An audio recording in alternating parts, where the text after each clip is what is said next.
Hello and welcome to Light Body Radio. I am your host, Dr. Lara May. I am a clinical pharmacist, Reiki master, and intuitive integrative health coach.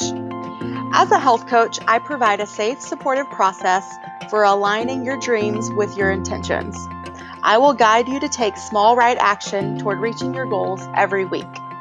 Let's turn your vision into your reality today.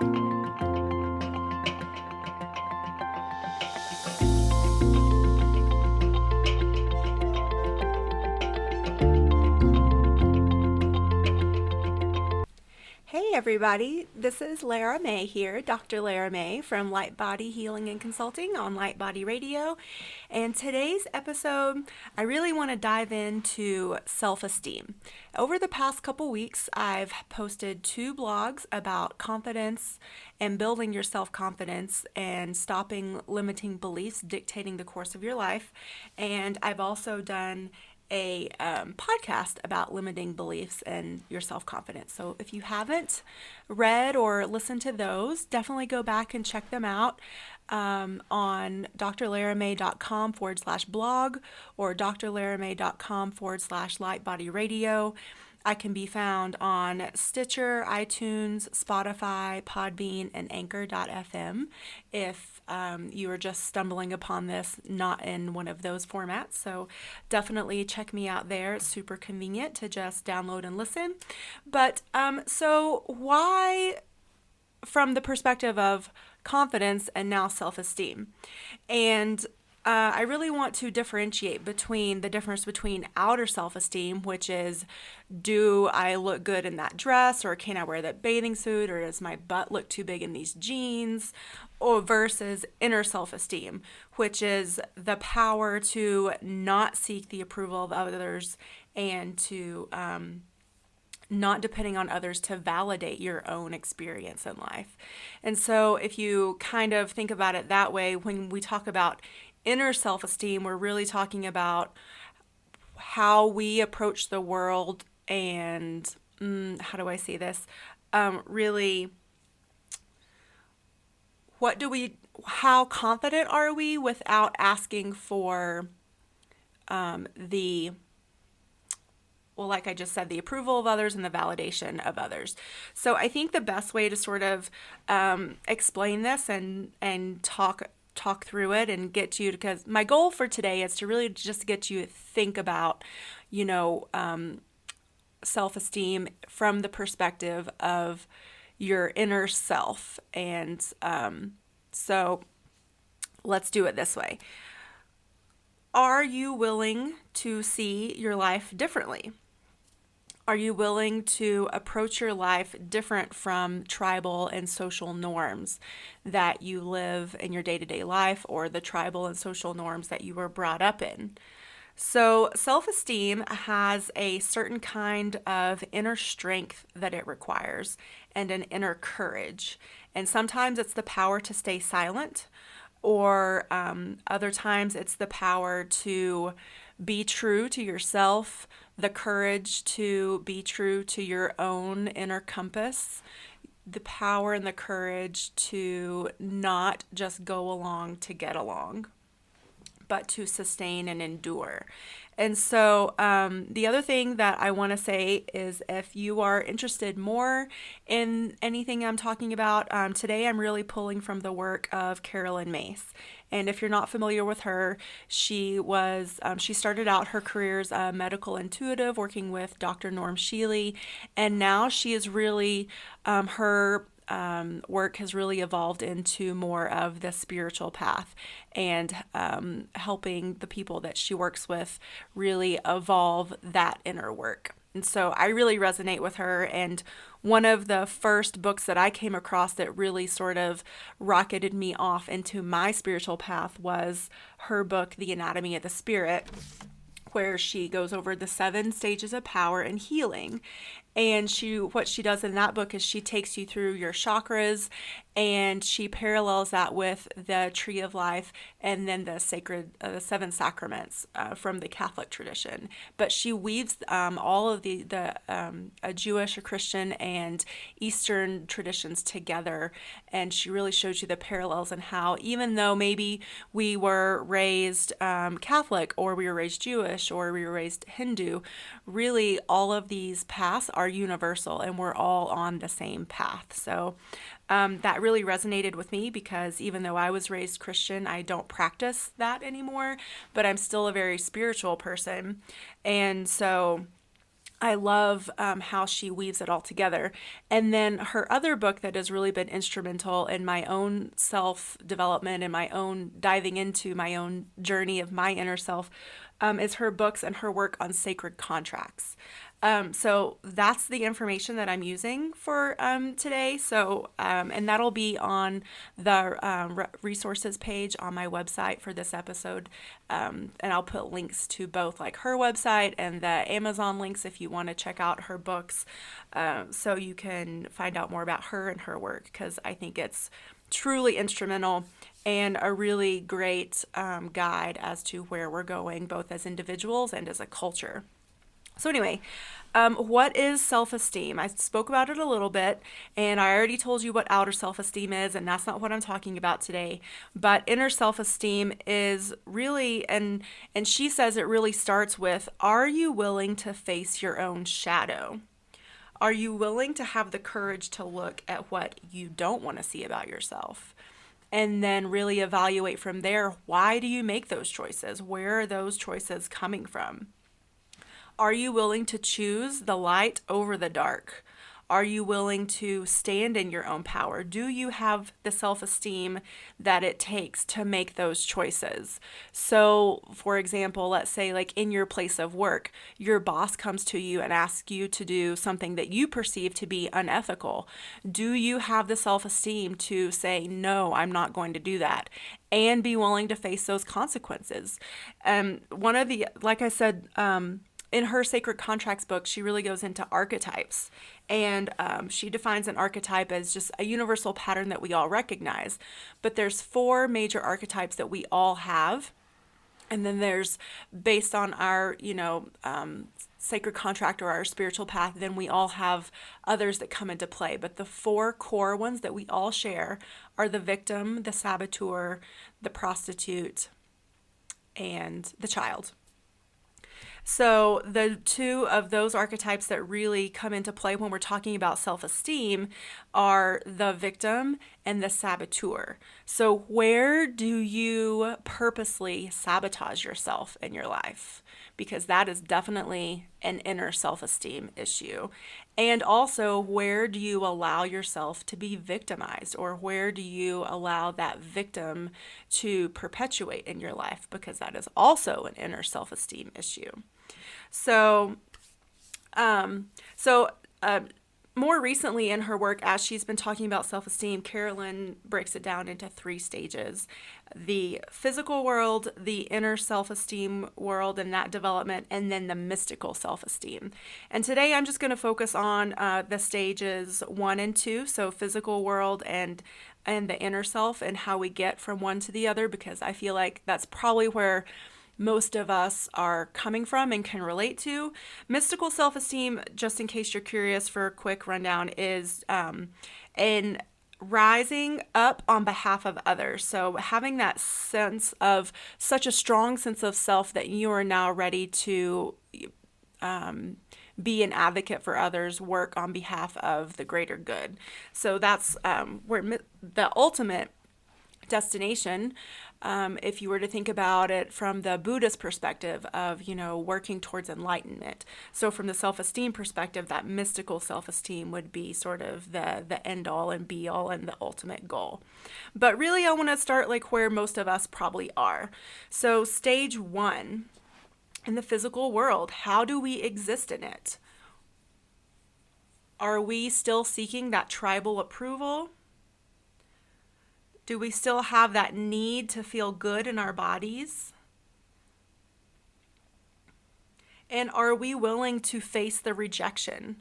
So, in the physical world, and as hard as it is, so I also should say that this path of investigating our inner self-esteem is definitely not easy, and it doesn't have to be torturous, but it's definitely going to require a lot of introspection and decision making on your part about how you want to exist in the world and how you want to live your life and how you want to interact. So one of the things that she talks about is that, especially one of the first things really is rejection and how we deal with that, and are we willing to go through it. And so I think a great example of that is with our family. And if you are always looking for that approval from your family, or that reinforcement that what you're doing is right, and you constantly get rejected or you constantly feel left out, that is the spiritual requirement for you to sort of be propelled into the next stage, which is steering you to your inner self and evaluating your inner self and developing a relationship with your inner self in such a way that you are strong enough to say, I don't need your approval. I love you, but I don't need you to say this is okay or this is right or wrong, because I know what's right or wrong in my heart for me. So think about that. Has there ever been a time in your life where you were rejected by your tribe? And when I say tribe, I'm sort of, that's the word I use for like your social upbringing, your social culture, your community. So that could be your family, it could be the church you were raised in, it could be your school, it could be your group of friends. All of that is considered very first chakra tribal. And so when was there a time in your past when you were rejected? Was it by a family member when you decided to make a certain choice that they didn't agree with, but you knew in your heart it was right for you? And how did you deal with that rejection? Is it something that you were able to deal with and move through, or did you cave under the pressure of that social pressure? And did you find yourself maybe in a loop of behaviors or in a loop of circumstances?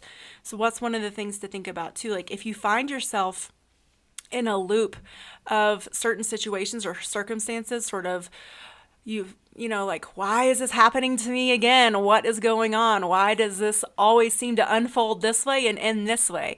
Well, what are the choices that you're making within that situation? Are you constantly making the same choices and ending up with the same outcome?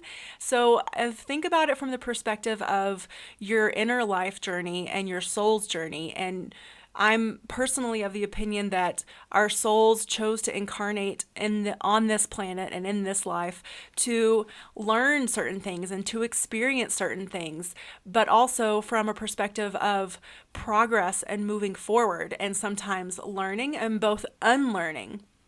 And so if you find yourself in a cycle and maybe you've come up to this point of rejection over and over and over, and you are just confused and don't know why, maybe look at it from the perspective of what is the universe, what is the divine trying to push me towards, even though it's uncomfortable?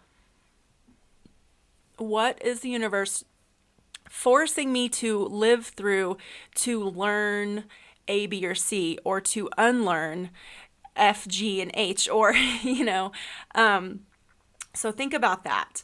And remember, we all go through these cycles in our lives of learning to honor our inner voice. So you are not alone. And that's the other thing that I want to bring forward today in this evaluation of where we are with our inner self-esteem.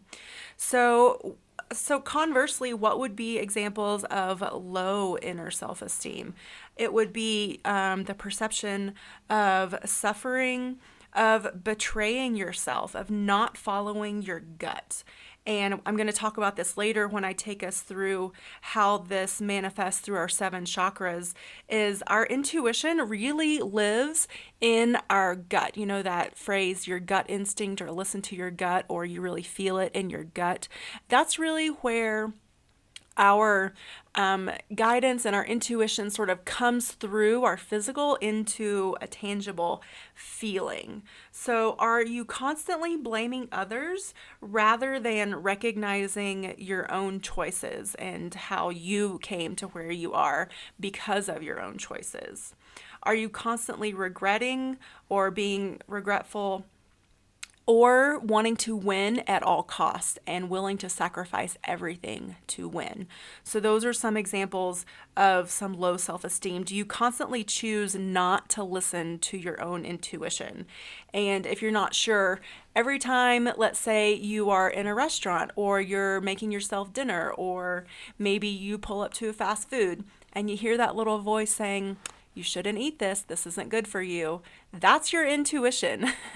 Or how about when you say, wow, man, you hear that voice of like, you should really go to the gym today, or you should just get outside and go for a walk, and you choose not to do it. That's you denying your intuition. So all day long, you are receiving intuitive hits. We are all intuitive. Being intuitive is not like this special gift from this big ambiguous God or anything like that. We're all intuitive, and all it takes for us to develop it is to start listening. And past that, once you start listening, to act on that guidance that you receive. And that's a big part of this self-esteem. How confident and comfortable are you in responding to the guidance that you receive? So, number one, can you hear it? Are you listening? And number two, how are you choosing to respond? And again, that word choice coming back into play. What else? So, your self-respect. Do you have a strong enough sense of self to make the choices that you know are good for you? Do you have self-respect at all? Some of us don't. Some of us have had really rough, traumatic things happen to us, and maybe we've been led to believe that, there's no point in respecting ourselves. So really think about, having the courage to look about what I said this before about what you don't want to see, and are you willing to change that? Because even we can look at all the beautiful light and love things all day long, but in the same coin, if we're not willing to look at the shadow and acknowledge the shadow and acknowledge where we need to work and maybe put a little extra effort and deliberate intent in, then nothing is really going to change. So maybe you're one of these people that like love self-help books and loves just all this self-help information, but yet you never implement it into your life. Then some people want to, attach themselves to that victim and say, oh, woe is me, nothing good ever happens. I read all these things and they never work. And so I would beg the question, are you implementing what you're reading or what you're absorbing or what you're exposing yourself to? And how does that come back to your own self-respect? So some of these things are really hard, but that's why I want to bring them up and bring them forward, because I think they're critical and part of our spiritual path, our spiritual growth, and improving our own lives. And then I'll talk about a little bit later, but how this really affects our healing. And are we being cured, or are we really looking for a healing? All right, so stage 2 is the path of inner self-esteem. And how do we develop this? So how do you operate within your inner power, your inner world? This is your spiritual experience, but a lot of it also translate back to the physical. So these two stages are definitely connected, but there's a transition between one and the other. So just to sum up stage 1 before we move on to stage 2. So it's the willingness to see things differently than your tribe and to be courageous enough to break away from social norms. And maybe also recognizing Are you defining your self-esteem through the lens of shame, which is really tribal? And shame is such a strong negative thing that's ingrained in the Western culture, in many religious traditions. And are you defining your own potential through this lens of shame? Wow, that's a huge question. And I think maybe is worth meditating on, journaling on, and really taking a big step back and saying, do I feel ashamed? Have I been told that I should feel shameful or be ashamed for something that I've done, or acts that I've committed, that, and maybe that doesn't resonate with you? And are you taking on that shame as a badge of honor? Are you presenting that to the world as a wound that you carry with you, maybe? So I would encourage you, before we move on to stage 2, to, if you have a moment, to make a list. And on one side, where do you have power? Where do you think you have power? And on the other side, where you don't have power. So, like, for example, you don't have power about how people receive what you say. So you have power about what comes out of your mouth, but you don't have power about how people receive it. So even if you say something with the intention of being kind, if the person doesn't take it that way, you don't have control over how they take it. So really look at where you don't have power on the outcomes of a lot of things, and being willing to be okay with that and release it. And so where do you have power? You have power over your own internal energy. You have power about how you present yourself to the world. So essentially, you definitely have power with internal things, but you don't have power with external things. So I would encourage you, especially if you're a visual learner, to make that list. And, it gives you sort of a point of reference about, too, like your perceptions and maybe where you can start this work. All right, so stage 2, the inner self-esteem and how we develop it. So for this section, I want to take it to, I already talked a little bit about the archetypes, but I also want to take it into our 7 chakras and sort of work up from 1, which is in the root, up to the 7th, to sort of illustrate how our self-esteem manifests in each one, and how we can use the power within that each energy center, which is what a chakra is. It's an energy center within our physical bodies, and how we can use that to both manage our own energy and to manage our own power, and bring that into the physical world. So first, I spoke a little bit about Carolyn Mace's Sacred Contracts and her work with archetypes. And so just a quick review, an archetype is just a universal pattern that we all recognize. And remember the 4 main ones: victim, child, saboteur, and prostitute. And so the saboteur makes you look at why you are afraid of your own highest potential. Wow, that's a big concept and a big question, isn't it? So are you afraid of being empowered? Do you fear your own empowerment? And are you deliberately sabotaging yourself? And is it conscious or unconscious? Maybe up until this point, you never even thought about it, and you're like, wow, I have really shot myself in the foot a lot over the years. That's your saboteur coming through.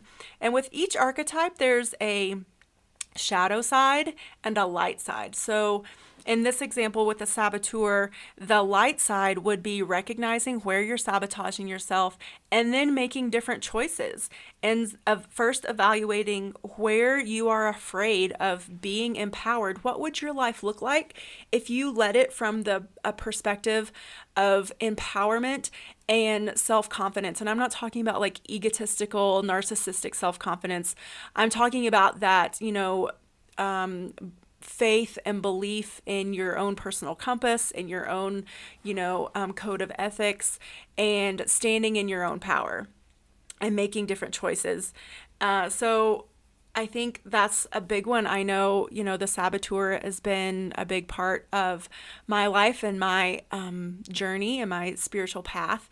And, it still comes up. That's the other thing is like these are cycles and you can lessen the cycle, but there's still going to be times where you are presented with a choice and how you choose to act. Will you be willing to sabotage yourself, or will you make sometimes the harder choice and say no?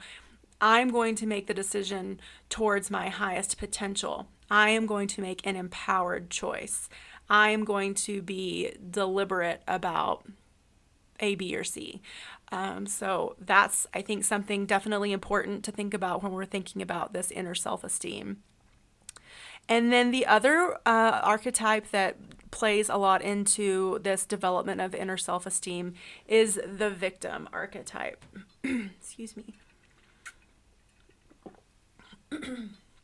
And so the victim really is that contract to develop this self-esteem over our lives. And we do this with acts of honesty, integrity, courage, endurance, and self-respect. And again, this is linked to empowerment, so you can see how these two archetypes are linked together. But, the victim can be really powerful, and it can be whole groups of people can attach themselves to the victim and present themselves to the world through the victim. Excuse me. But what is the light side of the victim? The light side of the victim archetype is that strong sense of self that when you know that you choose not to be a victim, that you choose to not let yourself be controlled by other people, by an individual, by a culture, by social norms. I'm going to read directly from the Sacred Contracts book here on the victim part. So Carolyn calls it the guardian of self-esteem. So really this is sort of the meat of what I'm talking about today. And the core issue of the victim is whether it's worth giving up your own sense of empowerment to avoid taking responsibility for your independence. Wow, that's big, right? Your own sense of empowerment, giving that up and avoiding taking responsibility for your independence. So this, I haven't talked about this in exactly this way, but the victim archetype is really about where are you willing to give away your power. When you allow yourself to be a victim or you identify as a victim, you are giving your power away to whatever you're, being victimized by or whomever you're being victimized by. So think about that. Where are you leaking your power and why are you so readily willing to just give it away?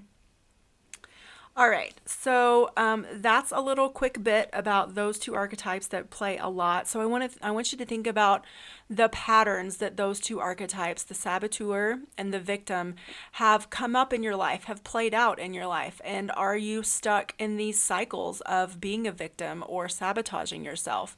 And are you ready now to make the choices, the empowered, the strong self-esteem choices that you need to make in order to break through that cycle, in order to create a new positive cycle for yourself?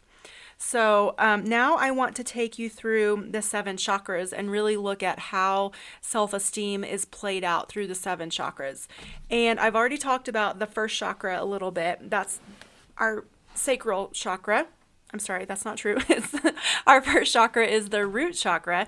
And this one is the one that's really affiliated with our tribal interaction, with our social and our community interaction. And so, like I said, that is really the first stage of this whole self-esteem journey and evaluation. And then there's the second chakra, which is the sacral chakra. And this one is really where you get your survival instincts, that fight or flight. Do you feel safe? All of these things, this is how the power is managed in this section of the body. So it's around the sacrum and the lower abdomen. Do you feel physical danger? This is also where addictions manifest. When you have an energetic misalignment in this section, maybe addictions will come through in your life. And it doesn't have to be a substance, although it definitely can be, but it can also be food. It could be shopping. Addictions can manifest in many ways. But again, that is the act of giving away your power to the substance or to the thing, whatever that addiction is. You're readily giving away your power to that. You're allowing it to have that control over you.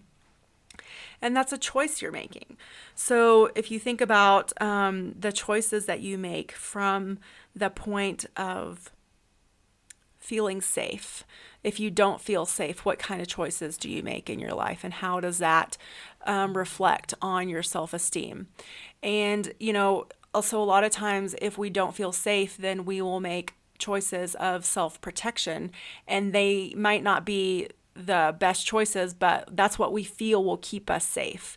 And that really speaks to not having a strong, powerful self-esteem in that area. And also too, though, the sacral chakra, the second chakra, is your seat of creativity.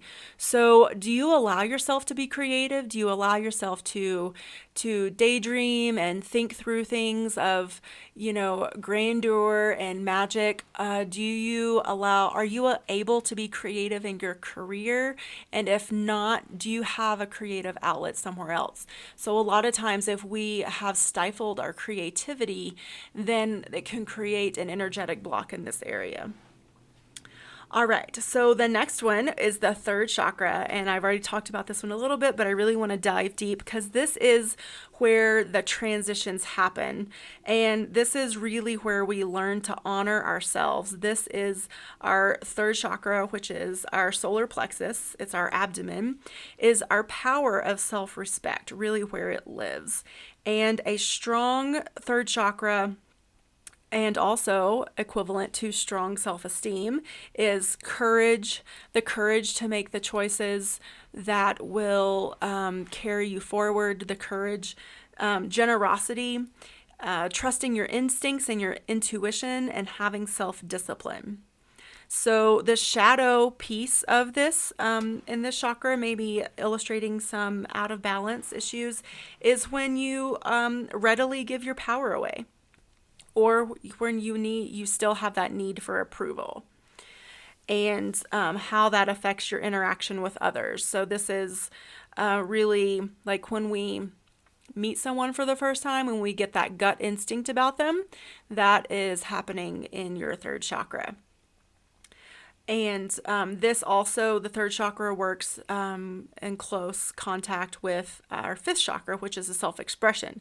So in the third chakra, we have this self-respect or the courage or the self-discipline. But then in the fifth chakra is where that's expressed. So also in the third chakra is your personal code of honor. And I've talked about this before too today. Your own code of ethics, your own standards of behavior, and how you choose and when you choose to honor them or not. And so again, you can see how the saboteur and the victim weave into this. I love how this all marries together. So that's the third chakra. Let's see, what else? Oh, so how do you stand in your power? Do you feel like you stand in your power, or are you unable to stand in your power? If you feel unable to stand in your power, then you have an energetic imbalance within this third chakra. Can you withstand criticism? People that have a strong sense of inner self and a strong sense of inner self-esteem can withstand the criticism without taking it on and without it shattering them. So think about that. How do you take criticism? Do you have trouble with boundaries? In the my toxic people episode, I talked about boundaries.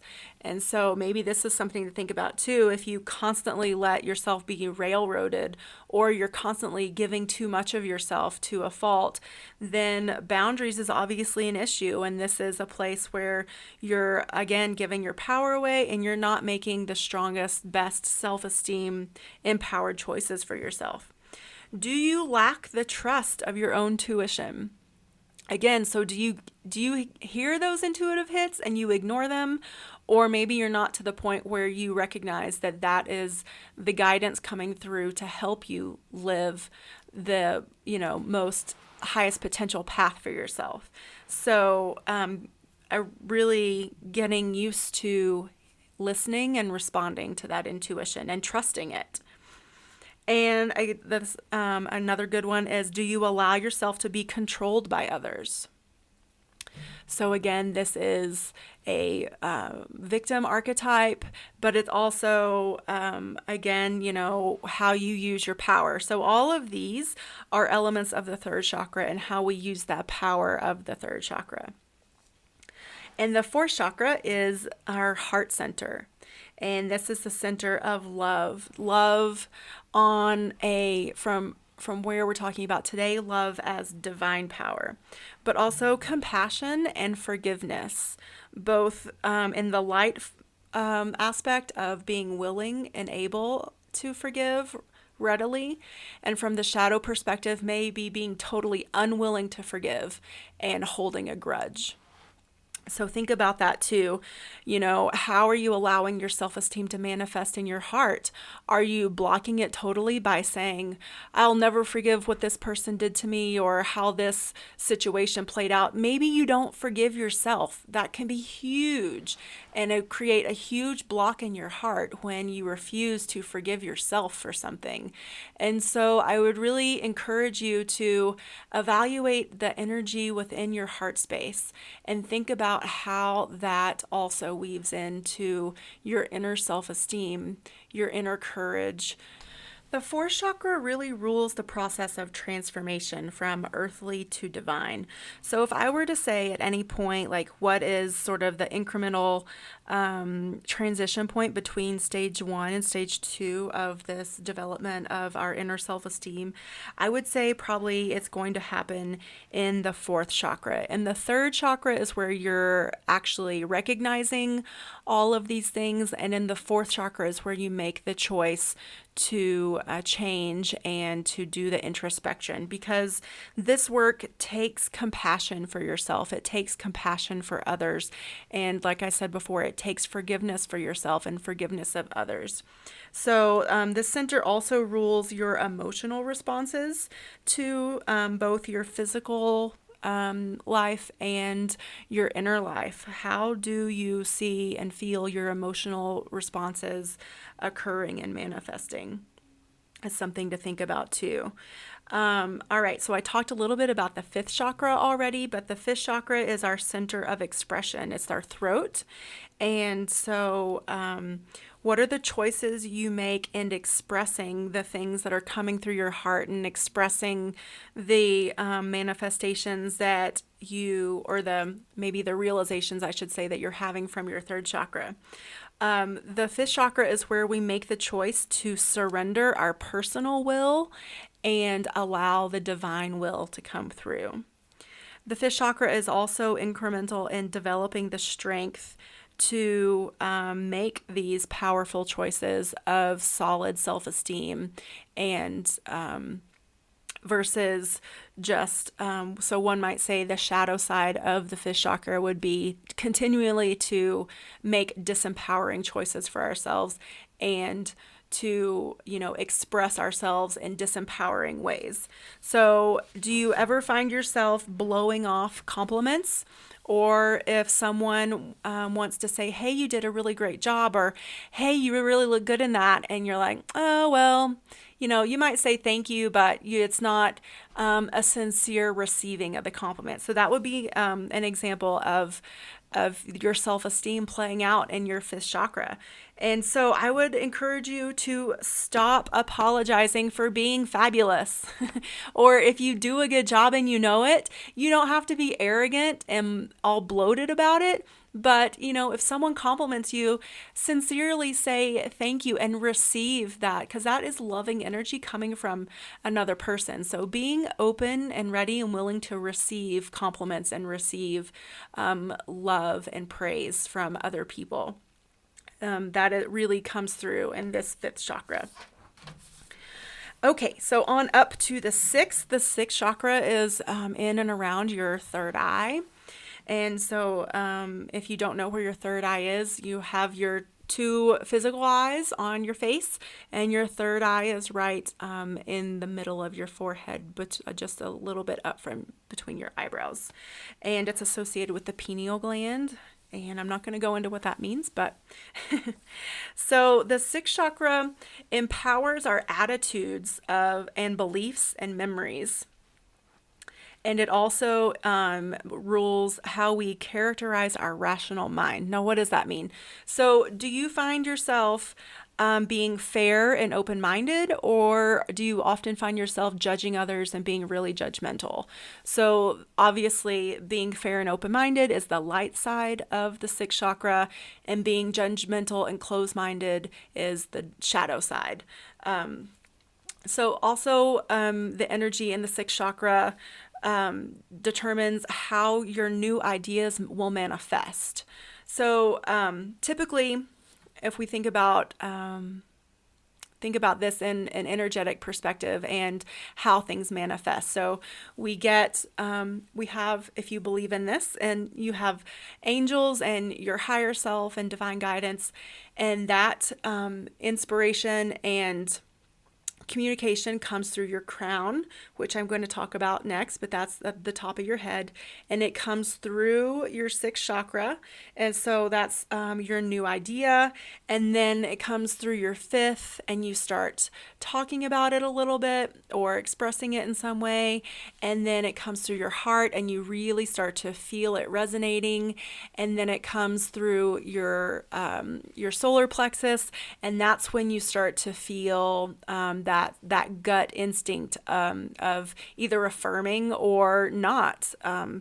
So again, responding to that gut instinct, and then allowing it to come through your creative center and your sacral chakra, and then down into your root when it finally manifests into something physical on this earth, because our root is the chakra that connects us to the earth. So if you think about the path of manifestation from the divine to actual earthly materialization, that's sort of how that happens. That's the path that it typically takes. So this the sixth chakra is also our center from that perspective of creating our own reality. So once the guidance comes through, we start thinking about in this area, like how can I make this a reality? And so it's also the center of inspiration, seeking truth, and wisdom. And then finally, the seventh chakra, which is your crown, is really associated with living in the now, having faith in the divine, and faith in your inner guidance. So the shadow side of this is to need to know why things happen as they do. And once you get to the point where you stop asking why and you just accept it for what it is and sort of say, well, what can I learn from this? Then you've really reached a point of detachment and a releasing that power bleeding aspect, because when we are all wrapped up in the why me, why did it happen this way, why did it happen to this person, why did it happen now, or why did it happen whenever it did, those are not productive questions in order to move you forward. But what is a productive question is, what can I learn from this?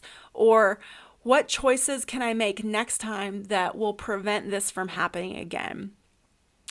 And even if it's something like totally devastating and irrational, when you focus on the why, that is a very one-dimensional, very earthly way to approach the situation. So when you're approaching the hard things like that from the seventh chakra perspective, from your crown, then you are really living in the now. And you don't need to know why. You can accept it that it is what it is, and you can learn what you need to learn from it and move forward. So also asking the question, instead of needing to knowing why, but how does this serve my highest potential? So this is, again, like I said, where your guidance meets your physical body at the top of your head. And this is also the center of our downloads, if you like to think about it that way, like our downloads from our spiritual guidance system. All right, so I hope this has helped you to start evaluating your own development of your inner self-esteem, and maybe even just brought a little light to the difference between the outer self-esteem, which was the, how do I look in this? Or what will people think of me if I do that? Versus the inner self-esteem, and moving amongst those and really gaining that self-confidence, the empowerment, the courage. And this is really a deep dive into it, and it's definitely something that I work with every single one of my clients. So don't think that like you're alone in this. This is something that we all go through, and that's why it's called, a universal cycle, and that's why it's called universal, because it is something that we all go to. So I want you to think about, where are you now in this journey? And wherever that is, it's okay, because you have to start somewhere. So being able to do this self-evaluation without self-deprecating, without self-judgment, without beating up on yourself. And where are you with your self-esteem choices? How are they manifesting for you right now? How are they manifesting for you in your relationship? What self-esteem choices are affecting your relationships, your family? Are you giving your power away? Maybe you're an over-giving mother and you never make time for yourself. Well, that's not a very good, even though you're doing it from love, it's still not a very healthy self-esteem choice. So there needs to be balance and boundaries there. What about your job? Do you allow your boss or your coworkers to have power over you? Do you allow them to dictate your time? Do you allow them to call you and text you when you're not there? Do you take home work and not get paid for it? Think about that. So all the different ways that your self-esteem manifests in your job. And your health. Do you hear that little voice when you're about to take a bite of those French fries and says, I already have high cholesterol and high blood pressure. These are really not good for me, but I'm going to do it anyway. You are directly ignoring your own intuition and your own self-esteem. So if you're fine with that, be aware. And so think about all the little places when it comes to your health that you ignore your intuition and you ignore your guidance. Is it with exercise? Is it with food? Is it with self-care? And then how are you going to, or are you willing to start making different choices and really start making changes that, you say you want to lose weight, or you say you want to make more time for exercise or yoga or meditation, but then you don't ever follow through on the decisions that'll require for that to happen. So how much do you love yourself? This is the really, really good definition of self-esteem. Is, do you love yourself enough to make the choices that you know that are the right choices to see change in your life with your health? And then the community. Maybe you're really involved in your community and that's awesome, but are you involved to such a point that, again, like you are letting other things suffer in your life? So I hope that there's a lot that you take away from this episode today. Again, I encourage you to look into Carolyn Myss, and that is MYSS is her last name. And I'll put some links up on the webpage for you to find her and her work. And I would love to hear what issues came up, or if you totally disagree with this concept and this idea, I would love to hear that too. And I hope you have a fabulous day. And I look forward to talking to you next week. Bye.